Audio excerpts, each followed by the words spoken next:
பாண்டியன் வந்து சிறப்பா கடைய வந்து நீட்டா, அழகா ரெடி பண்ணி கடையும் திறந்து, குடும்பமே ரொம்ப சந்தோஷத்துல இருக்காங்கங்க. அதே டைம் கடைய திறந்து வச்சுட்டு அவங்கவங்க வேலைய பார்க்க போகையில, அந்த டைம் வானதி வந்து ரொம்ப கோவமா வந்து பாண்டிகிட்ட பேசிட்டு இருக்காங்க.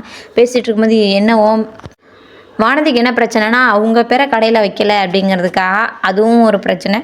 நம்ம பாண்டி வந்து ஃபுல்லா ஃபேமிலிய பத்தியே பேசிட்டு இருக்கோம். அந்த ஒரு காண்டும் தாங்க வானதிக்கு. ஒரு வழியா பாண்டியன் வந்து பேசி சமாதானம் பண்ணிறாரு. நம்ம அண்ணன் சேரனோட லவ் பார்த்தீங்கன்னா, அப்படியே பிச்சுக்கிட்டு போகுதுங்க. என்னம்மா ரொமான்டிக் பண்றாரு சந்தாவோட. அதே டைம் பார்த்தீங்கன்னா, நம்ம பல்லவனும் நம்ம காயத்ரியும் தாங்க. என்ன நடக்குதுடா இங்க? நம்ம பல்லவனுக்குள்ளேயும் ஒரு காதல் பூத்துருமோ? அப்படிங்கிற மாரி தாங்க போய்க்கிட்டு இருக்கு. காயத்ரியும் பல்லவனும் ஜாலியா பேசிட்டு, "நீங்க அன்னைக்கு கஷ்டமா இருந்தீங்க. இப்போ ஓகே தானே?" அப்படிங்கிற மாரி ஜாலியா பேசிட்டு வராங்க. அதே டைம் நம்ம நிலா வந்து வேலை பார்க்குற ஆஃபீஸில பார்த்தீங்கன்னா, அவங்க பாஸ் வந்து நம்ம நிலாவுக்கு பர்ஃப்யூம் வாங்கி குடுக்குறாரு. திடீர்னு நிலாவுக்கு என்ன பண்ணுறது, ஏது பண்ணுறதுன்னு தெரியல. "எனக்கு வேண்டாம்" அப்படின்னு சொல்லிட்டு சொல்கிறாங்க. "ஏங்க நான் உங்களுக்காக தாங்க வேணாம் பரவாயில்ல. நீங்க எனக்கு வாங்கி குடுக்கணும்னு நெனச்சது ரொம்ப சந்தோஷம். ரொம்ப தேங்க்ஸு.